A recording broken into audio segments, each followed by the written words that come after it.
Vamos a revisar es el tema de los tumores cerebrales congénitos. Mi nombre es Daniel Alberto Polinar García, soy residente de neurocirugía de cuarto año de la Universidad de Antioquia. Entonces, a manera de introducción, el primer tumor cerebral que fue encontrado en la vida fetal, en un feto, fue por este autor, por el doctor Holt en 1917. Y fue hasta 1951 cuando el doctor Epstein lo comenzó a darle como una definición o a marcar unos parámetros para definir qué era un tumor congénito. Y él dijo que eran los tumores que están dentro de los primeros 60 días de vida, tumores cerebrales dentro de los primeros 60 días de vida, y los consideró que estos realmente eran los que se consideraban verdaderamente congénitos. Esa fue la primera definición que hubo en la historia, o la primera persona que comenzó a darle como implicar a estos tumores como en un grupo, agruparlos y darle su definición. La epidemiología es baja, miren ustedes, de 0.3 a 0.4 por millón de nacidos vivos. Los tumores en el primer año de vida corresponden 7.2 a 10.9 de todos los tumores perinatales, 0.5 al 4% de todos los tumores cerebrales pediátricos, y se considera que las muertes, si no son nada despreciables, mira que hasta una quinta parte de todas las neoplasias en el primer año de vida, las muertes hasta en un 20% son causadas por estos tumores cerebrales, que ya vamos a ver adelante, lo vamos a considerar congénito a partir de qué fechas. El diagnóstico por lo general en antenatal es incidental, se hace por cualquier otra cosa, sobre todo con una ecografía de control maternas y se encuentra estas alteraciones, un hallazgo incidental, y las causas que más están relacionadas y que más se han mostrado como que por las que se llega al diagnóstico es porque hay un descenso en la movilidad fetal y porque hay un polidramnios. Hay algunos autores dicen que por la misma afectación cerebral, entonces hay una excesiva orina fetal, y entonces también puede contribuir a una diabetes insípida, por decirlo así, y considera que esto sería a causa del polidramnio. Sin embargo, esa teoría todavía no está muy bien sustentada, simplemente algunos autores la mencionan como una hipótesis, pero todavía la teoría no está totalmente comprobada. Y el diagnóstico en útero solo se logra en el 18% de los casos. Después, en cuanto a lo que fue avanzando la historia y se comenzaron ya a tener más en cuenta estos tumores y a agruparlos, llegó la manera de clasificarlos, y los primeros fueron este autor Solitaire y Krigman, que lo dividieron en 3 categorías, y esa clasificación todavía está vigente. Consideran que definitivamente congénito, o sea, el que es puramente congénito, esos tumores que son sintomáticos al nacimiento. El niño tiene una macrocrania, el niño tiene un hidrocefalia, alteraciones faciales asociadas, o tiene algo que lo hace pensar inmediatamente en síntomas que pueden estar relacionados con un tumor cerebral. El probablemente congénitos son los sintomáticos dentro de la primera semana de vida, y los posiblemente congénitos son los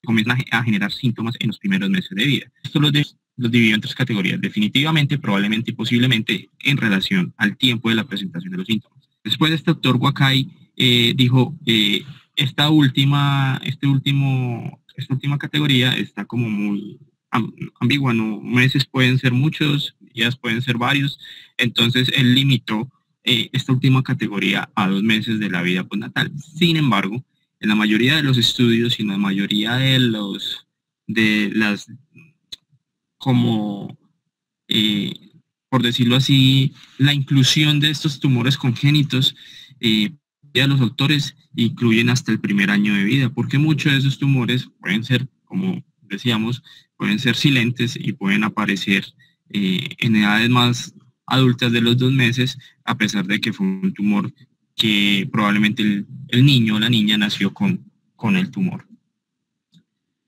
También se pueden dividir en dos categorías. Hay otra categoría que es intraparenquimatosos y extraparenquimatosos. Pero entre los intraparenquimatosos, la mayoría por lo general son malignos, y son tanto esos tumores germinales, los PINET, tenemos también los tumores, los teratomas, que pueden ser tanto benignos como eh, malignos, y hay la excepción a la regla, pues esos tumores que pueden ser no tan malignos, como está el papiloma del plejo coroide, el astrocitoma desmoplásico de la infancia, el craniofaringioma. Sabemos que la definición histológica es que es benigno, pero sabemos que es un tumor que se comporta como maligno con alta tasa de recurrencia, y el astrocitoma pilocítico, que es considerado maligno, pero de bajo grado, un grado 1. Los tumores extraparenquimatosos, como lo vimos en charlas previas, están más relacionados a lesiones como del tipo de lipomas o los hemangiomas, y por lo general son tumores benignos y que se les hace un seguimiento en el tiempo. Generalmente no requieren cirugía, salvo unas consideraciones especiales. Entonces, ¿cuáles son los tumores? Los tumores que más se pueden definir como tumores congénitos, que la palabra congénitos, los tumores congénitos cerebrales abarcan los que son los tumores embrionarios o germinales, que son los más frecuentes, miren, hasta casi más de una tercera parte de los casos. Tenemos los astrocitomas de bajo grado, tenemos los PINET, ahí está involucrado el medulloblastoma, los papilomas de plejos coroides o coroideo, y el glioblastoma, o sea, el astrocitoma de alto grado, y otros tumores que ya vamos a ver más adelante. Entonces, miren, por ejemplo, el teratoma. Acá tenemos un caso que lo tienen en la literatura, de 23 semanas, encuentran ese tumor, lo desembarazan, y pues el niño murió, y le llevan a una necropsia y encuentran este tumor grande que se encuentra acá invadiendo todo el parénquima cerebral. Otras imágenes de teratoma, ¿sí? Como les decía, el teratoma, en los tumores embrionarios y germinales podemos ir desde el teratoma maduro, el teratoma inmaduro, el teratoide rhabdoide y el rhabdomyosarcoma.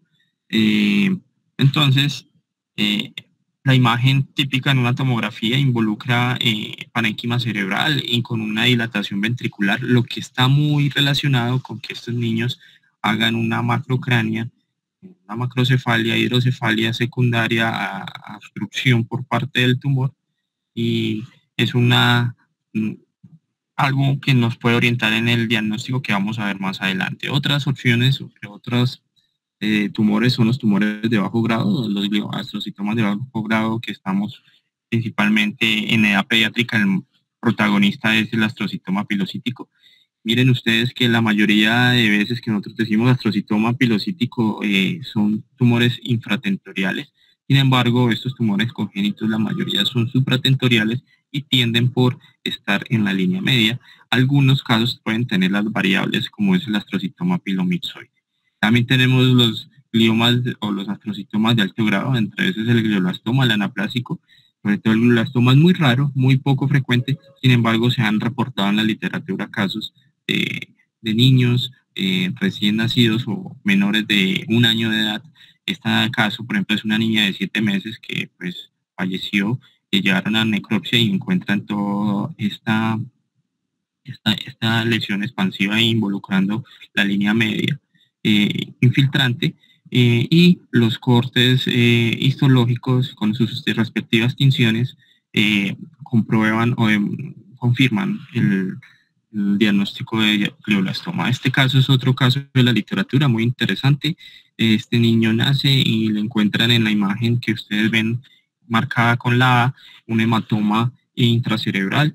Al nacimiento lo llevan a cirugía, le drenan ese hematoma. En el seguimiento le encuentran que tiene una imagen que les llama la atención, esta de acá atrás, y entonces los llevan a cirugía. La rapatología reporta un glioblastoma, y esta es la respuesta, esta es la imagen después de cirugía y después de haber recibido quimioterapia 3 semanas después de haber terminado la quimioterapia. Hay otros, como es el PIN, en este caso, que son bastante grandes, con bastante efecto de masa, pero miren que estos están menos relacionados con la hidrocefalia, lo que genera su efecto de masa, pero pues la hidrocefalia ya es por condiciones de obstrucción, ya sea de los monros o del acueducto de Silvio, que es más raro. Y tenemos los meduloblastomas, que pues sabemos que es un tumor predominante de la fosa posterior. Tenemos estas imágenes algo viejitas de cómo se vería en una tomografía, en una resonancia, y aquí vemos ya las imágenes típicas del meduloblastoma, que recordar que este sí puede cursar con hidrocefalia por obstrucción del cuarto ventrículo y obstrucción de los agujeros tanto de Luska, Magendie, y además del flujo normal del líquido cefalorraquídeo cisterna magna. Entonces estos son los tumores principales, pero también hay unas combinaciones. Miren, por ejemplo, o los que llamamos otros, como es este ependimoblastoma, perdón, se me olvidó, el plejo coroideo. El plejo coroideo es otro tumor que también está presente y se es considerado congénito. Pueden ser tan pequeños como esta imagen, pueden ser pequeños como en esta imagen que se ve en una lesión en el tercer ventrículo. Fácil discriminarla por medio de contraste, ¿cierto? Pero también pueden ser grandes e involucrar bastante la clínica del paciente neurológica, y están muy relacionados a la hidrocefalia por sobreproducción del líquido cefalorraquídeo.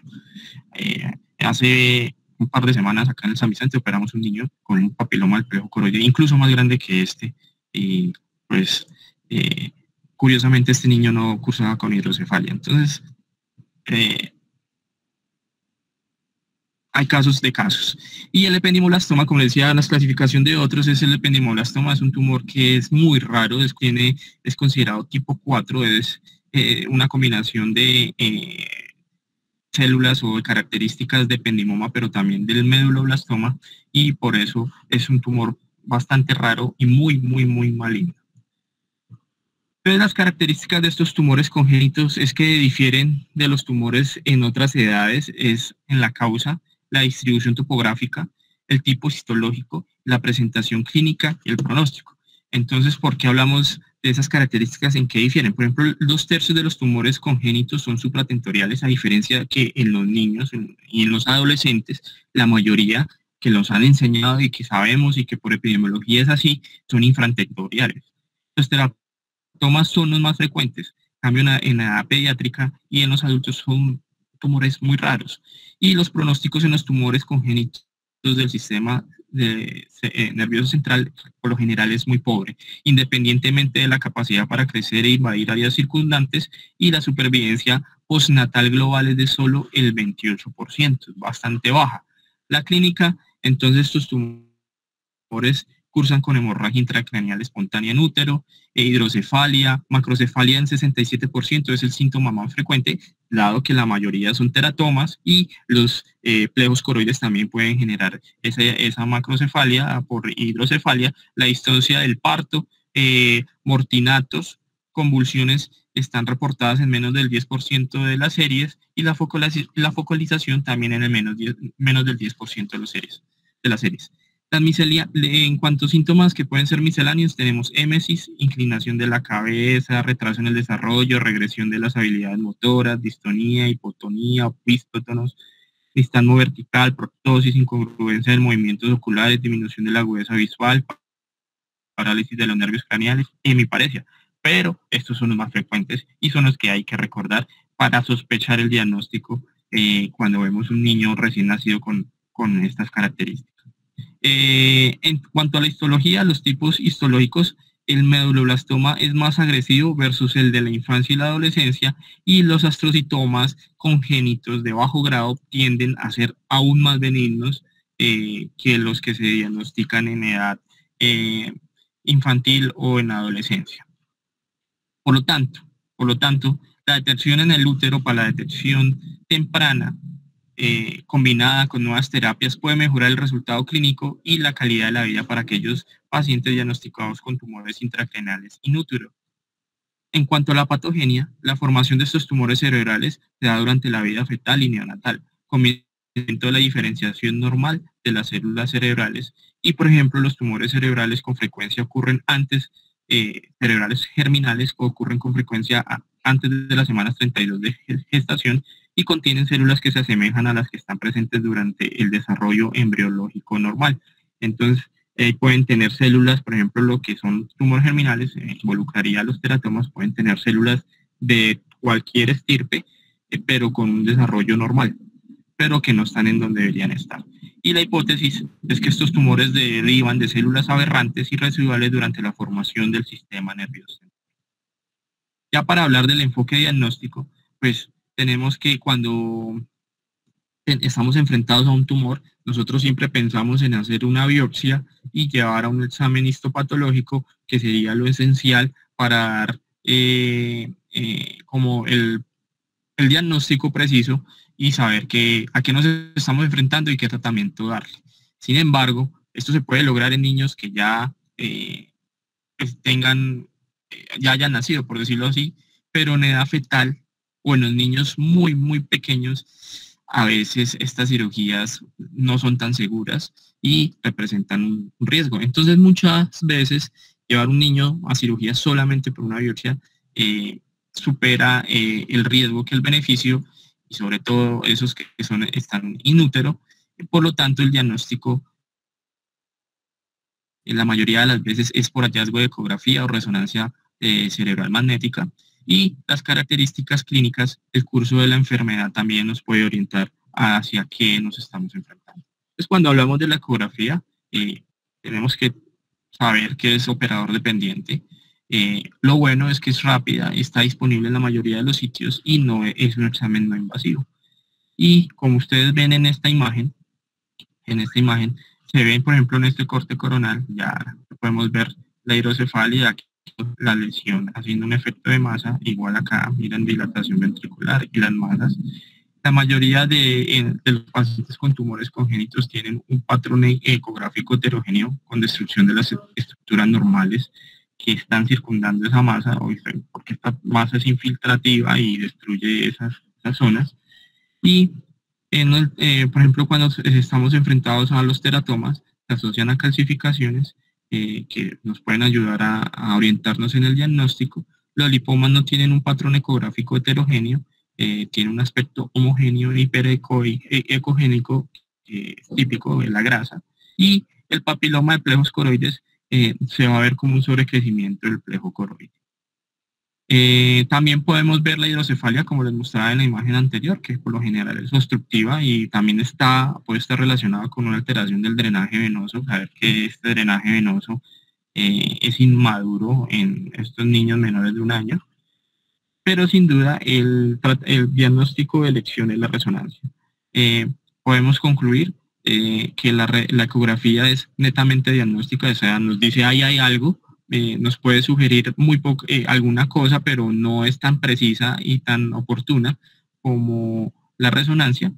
La resonancia da una información detallada y precisa versus la ecografía, nos ayuda a localizar la lesión, a planear el tratamiento quirúrgico que vamos a ofrecer, a mirar las complicaciones que puede presentar el tumor, hidrocefalia, sangrados, y más precisa en el sitio de obstrucción del líquido cefalorraquídeo para saber dónde es netamente la obstrucción. Asimismo, nos puede ayudar a orientar, no todas las veces, pero la mayoría de las veces nos puede ayudar a orientar sobre el origen del tumor. Estas son imágenes de resonancia donde se ve, por ejemplo, un tumor cerebral, vemos la hidrocefalia, igualmente acá, compromiso en niños in útero, fetos, y aquí este cuadro solo lo traigo para la charla, si alguien lo quiere leer posteriormente, como las características radiológicas que traen cada uno de estos tumores congénitos. Aquí están las características del teratoma, el papiloma del plejo coroide, el astrocitoma de bajo grado, el neuroblastoma, el glioblastoma, para poderlo revisar y tener un diagnóstico más preciso. El diagnóstico también se puede dar o sospechar más bien por la edad gestacional, porque nos puede llegar a orientar esa edad gestacional. Entonces, antes de las 22 semanas, se considera que la mayoría de los tumores, o muy sospechoso es que sea un teratoma o un amartoma. El promedio de diagnóstico es la semana 21. Entre la semana 20 y 32 estamos con otros tumores germinales diferentes al teratoma, y promedio la semana 27 es donde más se diagnostican estos tumores. Y después de la semana 32 tenemos los gliomas, que son los glioblastomas o los astrocitomas de bajo grado, y por lo general se diagnostican en la semana 34. Las presentaciones clínicas también son útiles porque nos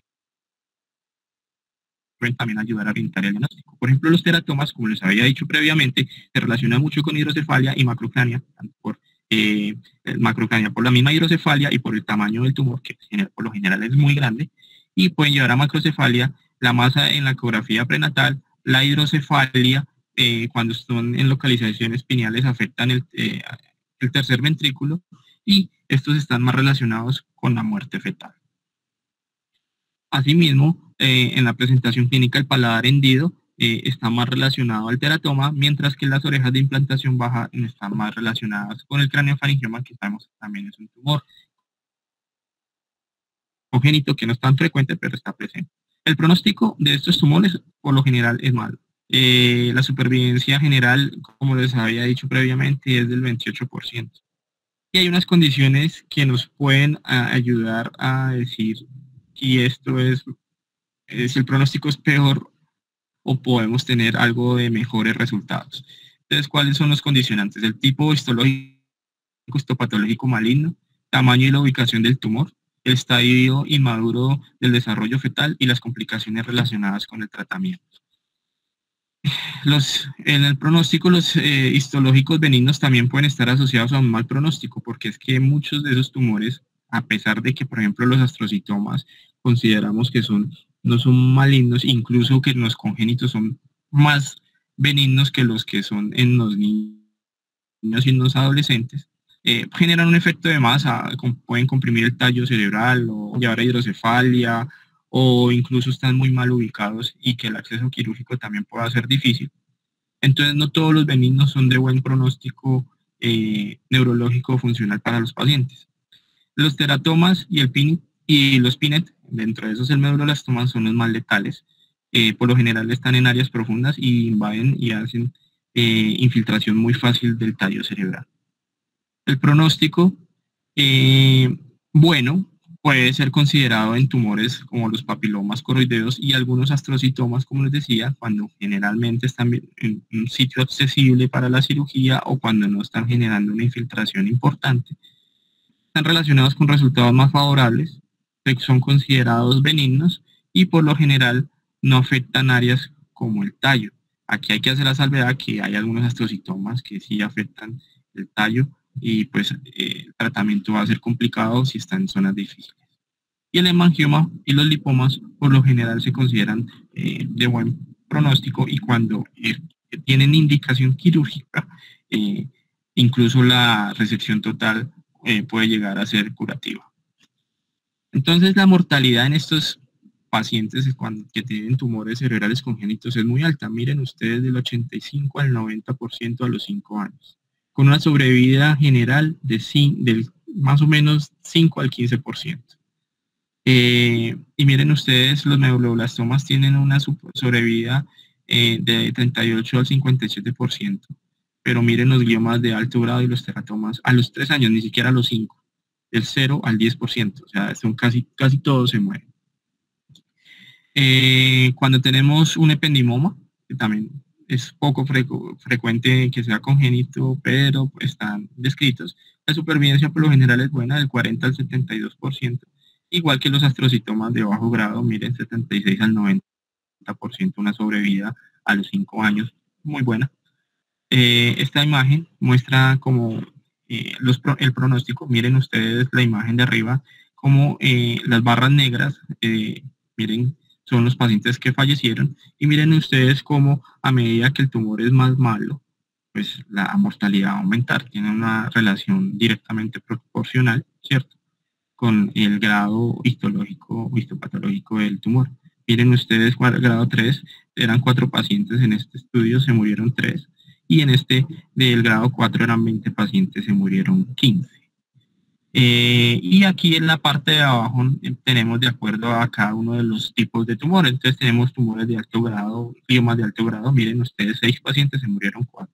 Mientras que los gliomas de bajo grado, miren, sobrevivieron 7. Este tiempo marca el último seguimiento que se le hizo a estos pacientes. Los ependimomas eran 2, se murió uno y sobrevivió el otro. El- los tumores glioneurales sobrevivieron los dos que habían. Los papilomas de plejo coroides, miren, se murieron dos, sobrevivieron 5 de los 7 en total.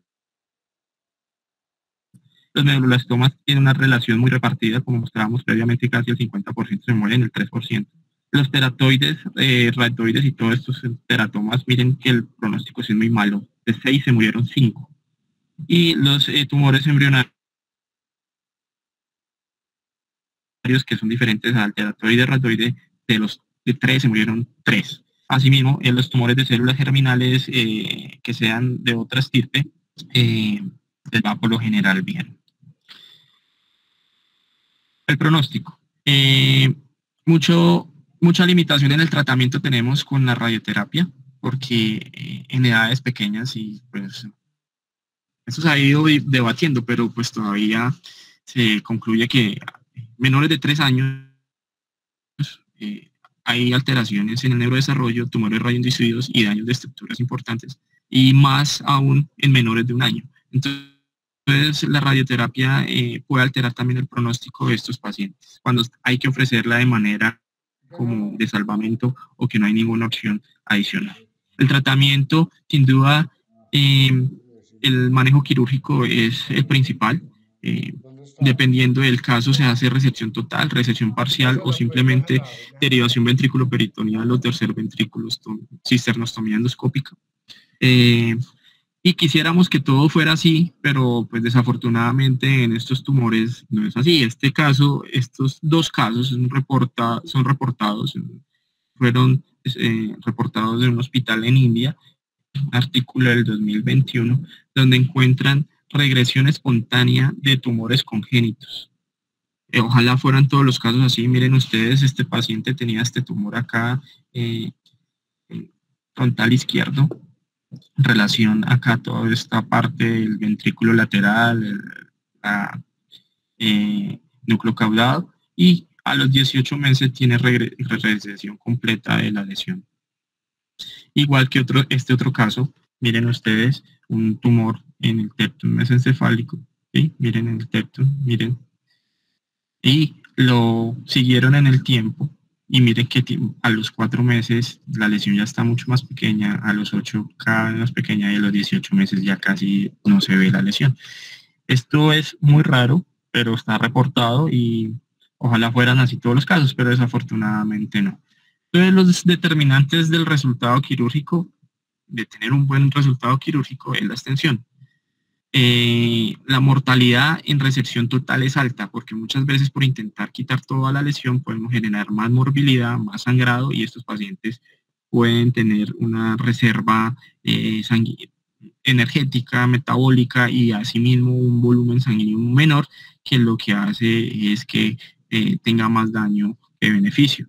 La localización, sin duda, un tumor en el tallo cerebral o en el diencéfalo van a ser de mal pronóstico quirúrgico y van a tener una altísima tasa de morbilidad asociada posquirúrgica. Y el estado general del paciente, pues el paciente está desnutrido, las condiciones generales del paciente, si también tiene alguna otra complicación asociada a su parto.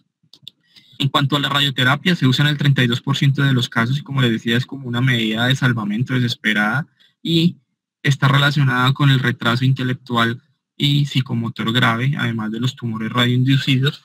Asimismo, tenemos la quimioterapia, que se usa con menos frecuencia en estas edades. El momento de cuándo operar, eso es otra pregunta que nos puede surgir, y cuando son detectadas durante la vida fetal, decidir el momento adecuado de parto puede ser un desafío para nosotros.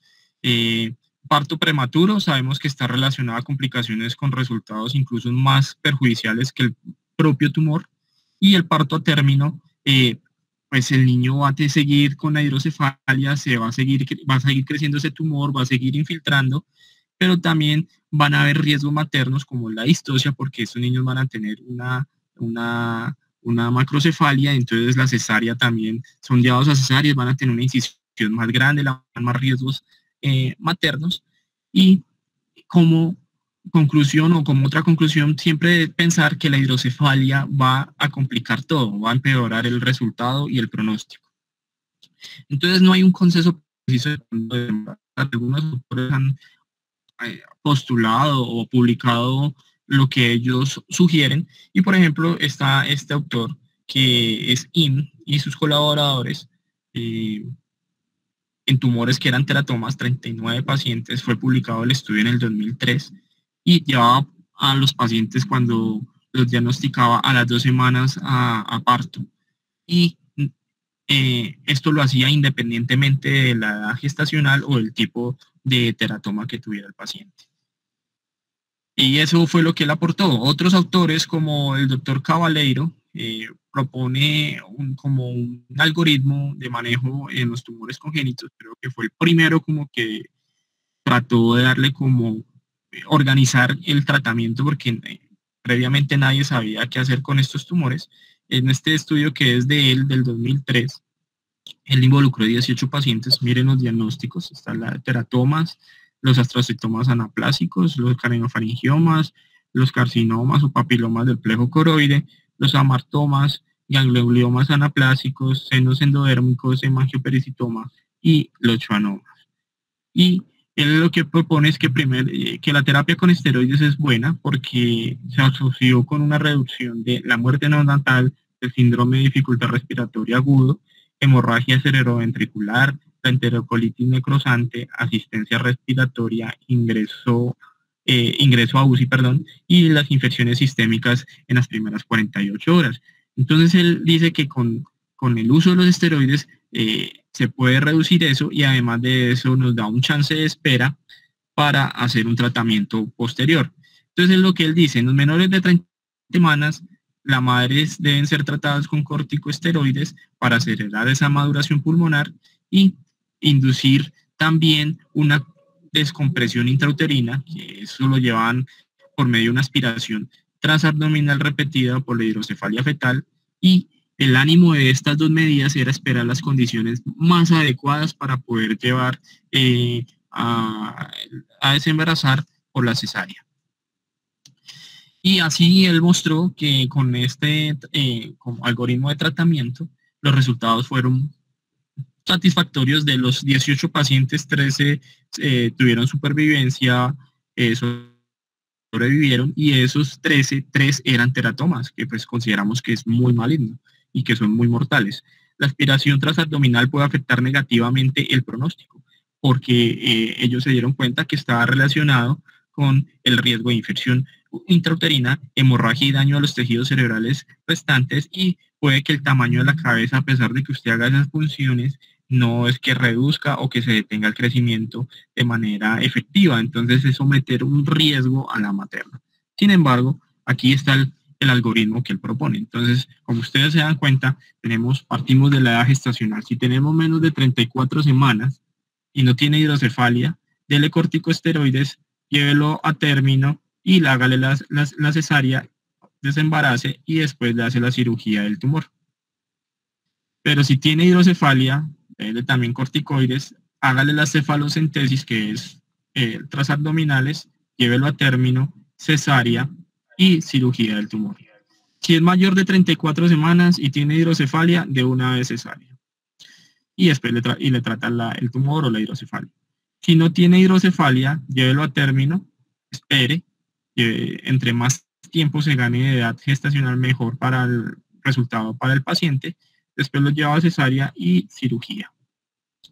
Este otro algoritmo es propuesto por un grupo japonés, en el 2015 fue publicado, y es un algoritmo que habla de evaluación y manejo. Entonces, si usted tiene un tumor congénito, hágale o sospecha un tumor congénito, entonces usted tiene que hacer una imagen, ya sea una ecografía o una resonancia.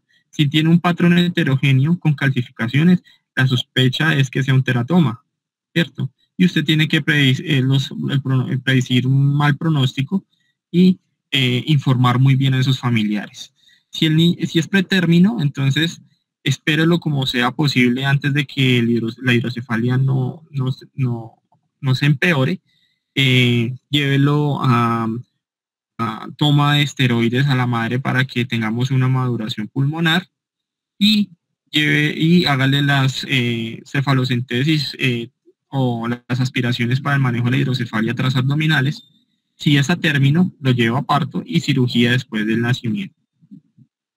Si tiene un patrón homogéneo y es hiperecogénico, pues usted tiene la sospecha que sea un lipoma. Si tiene hidrocefalia y esa hidrocefalia se empeora, pues lo lleva de una vez a cesárea. Si no, entonces espere a que esté a término y lo lleva a cirugía. Lo mismo pasa con el papiloma de los plejos coroides, que tiene un patrón heterogéneo, tiene un crecimiento sobrecrecimiento del plejo coroide, lo va a sospechar de papiloma del plejo coroide, y acá lo mismo, la hidrocefalia, si tiene hidrocefalia y esa hidrocefalia se está deteriorando y el paciente está a término, usted lo desembaraza, si no, espere hasta que cumpla más semanas para llevarlo a cirugía. Entonces, a manera de resumen, estos tumores congénitos del sistema nervioso central son bastante raros y representan menos del 5% de todos los tumores pediátricos del sistema nervioso central. Los tumores congénitos se detectan cada vez más porque pues, cada vez más las maternas se están haciendo ecografías dentro de sus controles prenatales. Los síntomas más comunes al nacer incluyen la macrocrania y la hidrocefalia.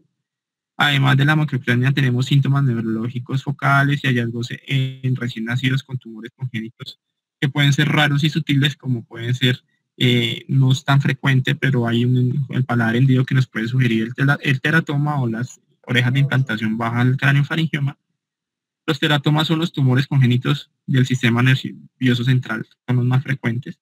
Los otros son los astrocitomas, neuroblastomas con los PINET, los tumores del plejo coroide y los craniofaringiomas. Los tumores del plejo coroide, en principio, los papilomas tienen el mejor pronóstico y la cirugía agresiva es a menudo curativa. Los tumores congénitos restantes del sistema nervioso central colectivamente tienen mal pronóstico, sobre todo los teratomas y los tumores gliales de alto grado. Y algunos subtipos parecen beneficiarse de la cirugía agresiva y la quimioterapia. Los desafíos a los que estamos expuestos es que la limitación inherente a la hora de decidir cómo tratar a estos pacientes. A veces es muy difícil. Sabemos que el pronóstico de entrada es malo. Es difícil predecir los efectos terapéuticos y el pronóstico. En muchos casos no sabemos qué estirpe o qué tipo de lesiones, entonces eso nos puede alterar lo que estemos pensando acerca del pronóstico. Porque es difícil especificar el origen y el tipo de tumor, como les decía. La falta general de información sobre el cuadro clínico completo de estas lesiones es todavía un desafío para nosotros, y los médicos sin duda deben proporcionar información detallada a la familia e involucrarlos en el proceso de toma de decisiones. Hablar del pronóstico, porque por lo general estos son malos, el pronóstico es malo, entonces hay que involucrar a la familia, decirles con claridad y con honestidad a qué se están enfrentando y que ellos también hagan parte importante en la toma de decisiones de llevar o no llevar un paciente a cirugía. Ya a manera de conclusiones, entonces el pronóstico, vuelvo a decirlo, por lo general es malo. El diagnóstico antenatal representa una oportunidad de mejorar algo el pronóstico.